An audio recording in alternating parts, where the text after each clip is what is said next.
Hi, I'm Ellen Ebert. I wrote a book called The Art Instruction Course, which is available on Amazon. It reviews concepts needed for making art, based on over 1,400 art instruction books that I read. This first of 3 books covers the basics like shading and goes into depth on color and light.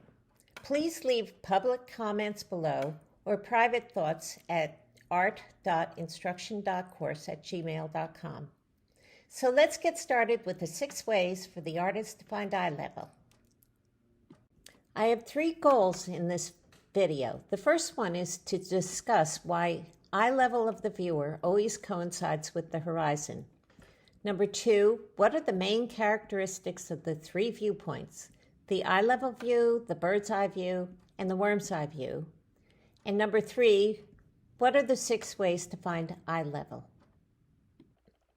Wherever you go, or wherever your eyes go, the horizon line follows. How can that be? Look at these 2 views. In the first one, I'm standing looking across the lake. Although we can't see the horizon, we know it's about 3 miles away, as viewed by someone standing 5 or 6 feet above level ground. But certainly if I'm in a plane, I should be able to look down at the horizon, right? But that's not the case, and I was amazed when I first saw this. In the second photo, you see the horizon is as high as the plane, which you see up here. And here is the horizon. I now see Manhattan and the Hudson River, not just a lake. So as we go higher, eye level also rises because we see more of the earth. We can never look up or down at the horizon. But I was still a little skeptical that the horizon and eye level always coincide, so I tried another approach. We're all familiar with railroad tracks getting smaller with distance. We know they must meet the horizon at a vanishing point, as shown on the left. The image on the right, where it doesn't meet the horizon, makes no sense. We also know that the converging lines representing the train tracks are in fact parallel, even though they don't look that way. The tracks and the horizontal lines meet at right angles, even though the angles look smaller. Notice that the rails in the distance are higher on the image and smaller than rails in the foreground. Such vertical positioning and changes in size are important depth cues. The look of perspective is ingrained in us. Some optical illusions exploit this, so we misinterpret the sizes of elements in the image. In A, the upper horizontal line looks longer than the lower one, even though they're the same length. In B, the upper box appears larger than the lower one, even though they're the same size. In both cases, we expect objects high on the page within converging lines to be smaller than those lower on the page in accordance with perspective. In C, the top line appears the longest, even though they're all the same length, because its converging lines are the most spread out, so we expect it to be the smallest. Now let's arrange 3 figures in a row like the railroad tracks. They touch the same converging lines heading toward the same vanishing point, so they, like the horizontal railroad ties, must be the same size. The difference in direction, one horizontal and this one vertical, doesn't matter here. Notice I haven't mentioned eye level yet because we're still trying to understand why eye level and the horizon coincide. These figures converge toward the vanishing point on the horizon. In particular, their eyes converge toward the horizon until the eyes of the figure and the horizon meet. Notice that the yellow lines here, marking the eyes of the figures, lie on the horizon. Now, imagine the viewer lined up with the figures within the same converging lines, where his eye level too lies on the horizon. We then have the eye level of the viewer coinciding with the horizon. The horizon is the furthest away we can see at an eye level viewpoint. This is all good evidence that the horizon and eye level coincide. Here are some fun facts about eye level, or fun for me anyway. Each realistic painting has only one eye level, correlating with the eye level of the viewer and the artist.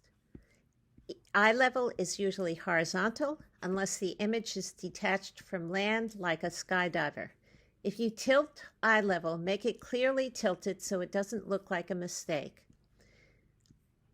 Eye level can curve with the Earth's surface with a fisheye perspective or if it suits the painting. I've touched on several depth cues which are essential for realistic paintings.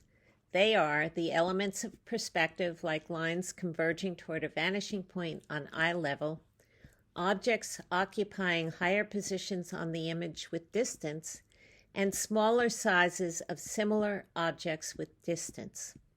Overlapping is the most powerful cue. If one object overlaps another, then it is in front, regardless of its size. Atmospheric perspective will be discussed in a future video. Hopefully, we've established that eye level and the horizon coincide. Some artists use the word horizon to mean eye level. I instead use the word horizon only to mean the meeting of land and sky. I will show that distinguishing between the horizon and eye level can be useful. So what are the main characteristics of the three viewpoints? The eye level view, the bird's eye view, and the worm's eye view. This is a diagram of the viewer looking at the vanishing point on eye level, making this an eye level viewpoint.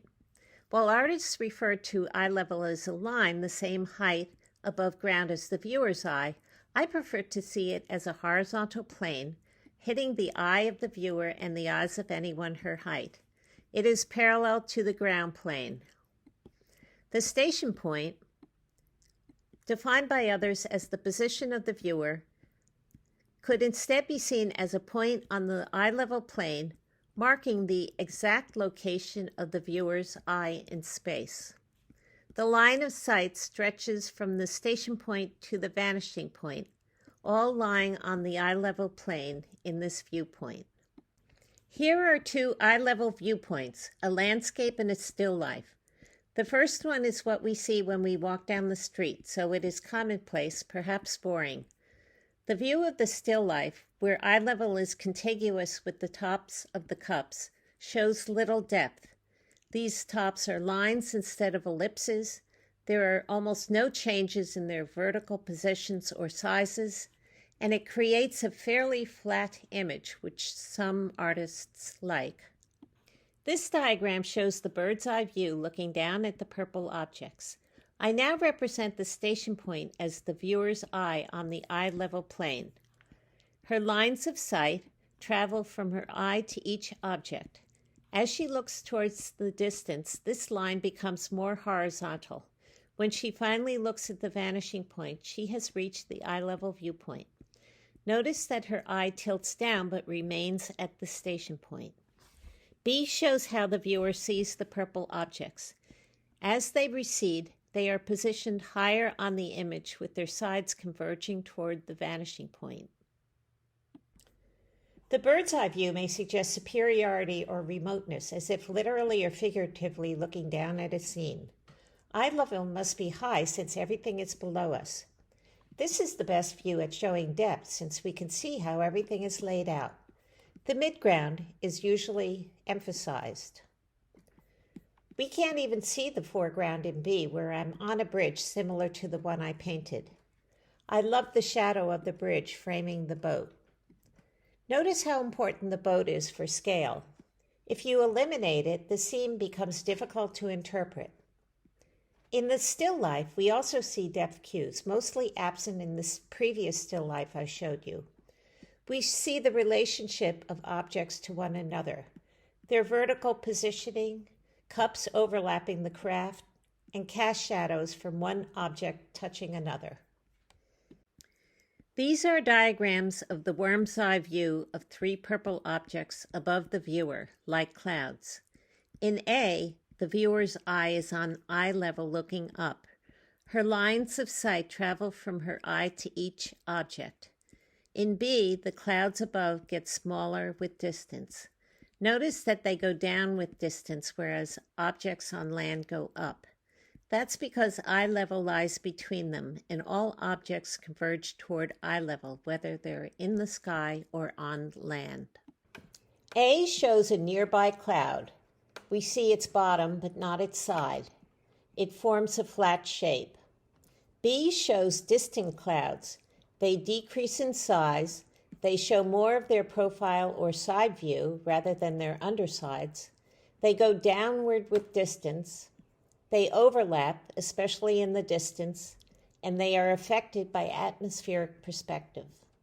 Eye level is low in the worm's eye view in A since the silo is above us. This view requires extra effort. It's uncomfortable looking up because our eyes encounter the upper eyelid unless we tilt our head up. It's an unusual view where we see the undersides of things. This view may suggest inferiority or dependence, like looking up at your boss or father. Foreground objects appear monumental and usually contain the focus. Depth isn't as evident as in the bird's eye view because the horizon appears far away or not visible at all, and the amount of land seen vertically here is small, so converging lines are confined to a small space. There's little midground or background, so artists often show depth in the sky, usually with clouds. Here we have figures in the three viewpoints, the eye level view, the bird's eye view, and the worm's eye view.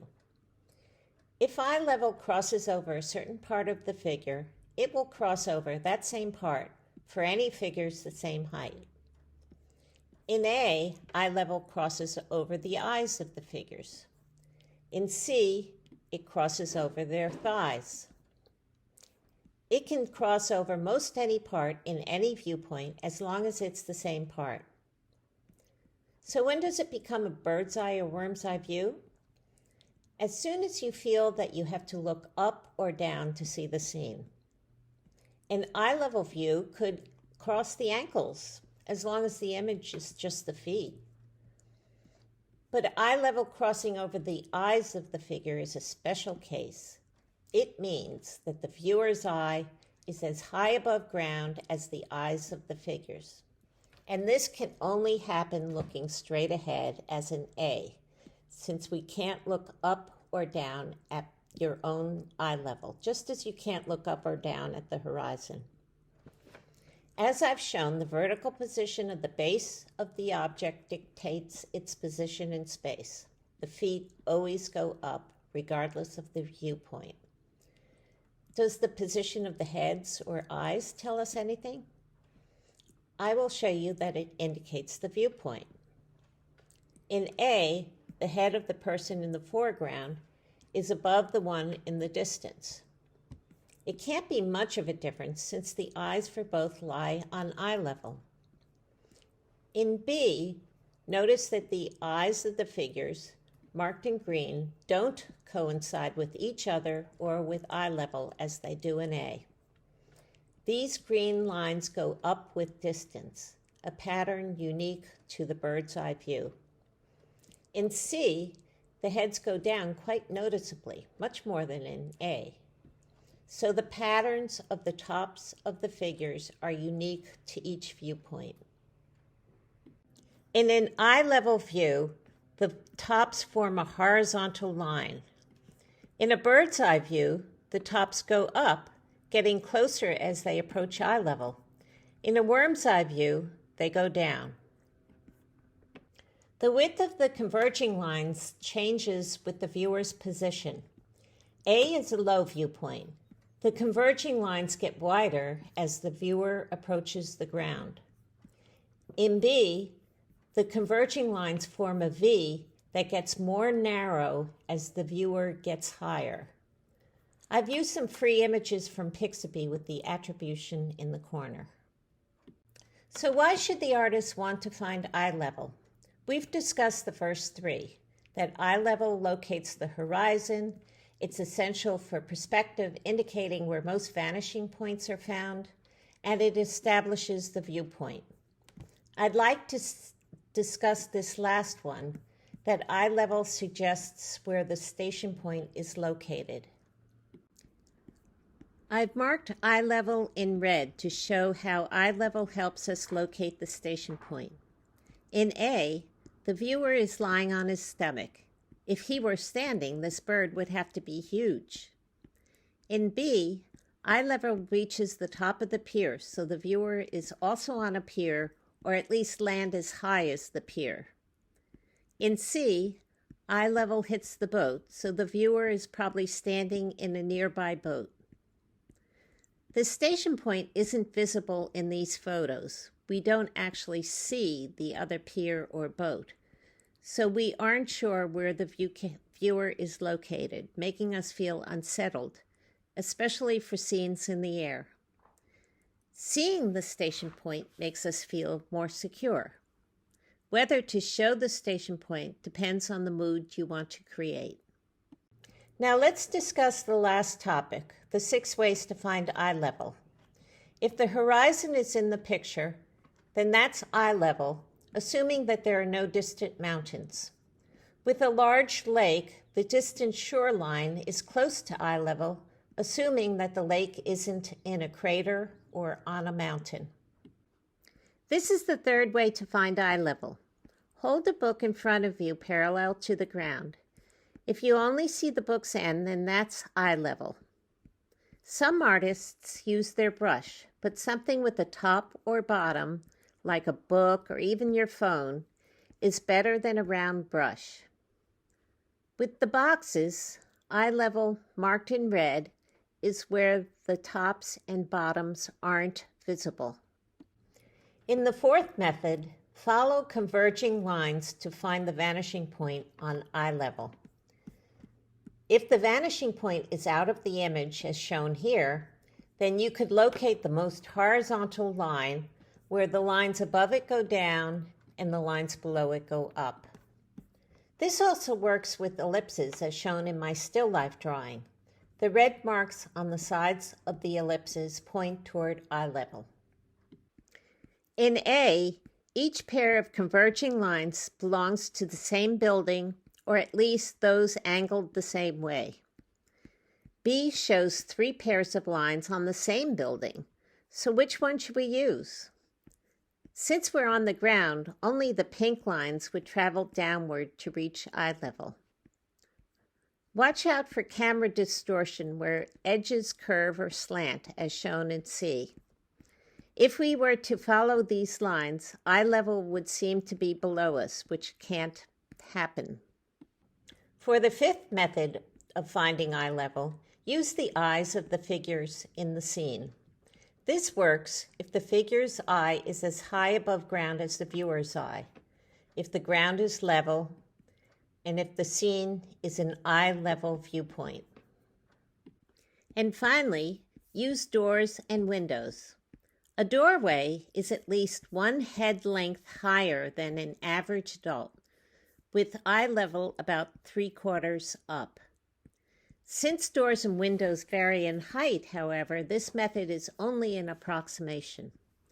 More importantly, it makes the artist aware of these openings so that figures in his painting don't have to stoop to get through a door. Here are the 6 ways to find eye level. If more than one method is used, they must position eye level in the same place. So let's go through some examples. In this first image, eye level must be in the middle. If it weren't, then the circles would become ellipses. In the second image, eye level is at the top of the cup, which forms a line. Here, eye level can be identified using 2 methods. The converging lines identifying the vanishing point on eye level, or the eyes of the people in the scene. Was the photographer standing or sitting when he took this picture? The horizon is just above the top of the distant chair, indicating that he was sitting. The converging lines for the table meet at the same eye level, showing that the inside and outside must agree. I was standing when I took this photo. Since the soldiers are on pedestals, my eye level hits their shoulders. We can use converging lines here since they're the same height. We know that because their heads hit the same part of the wall as shown with the pink lines. This vase is composed of ellipses. Eye level is where the ellipse forms a line, as marked in red.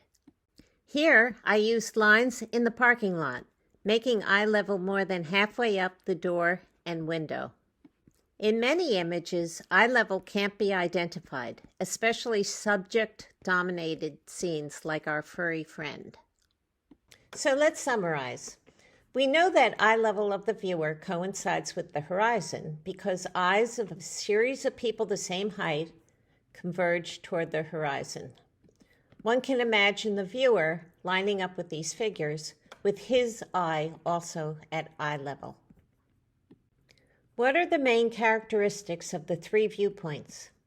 The eye level view is how we see the world as we walk down the street, so it could result in a commonplace image.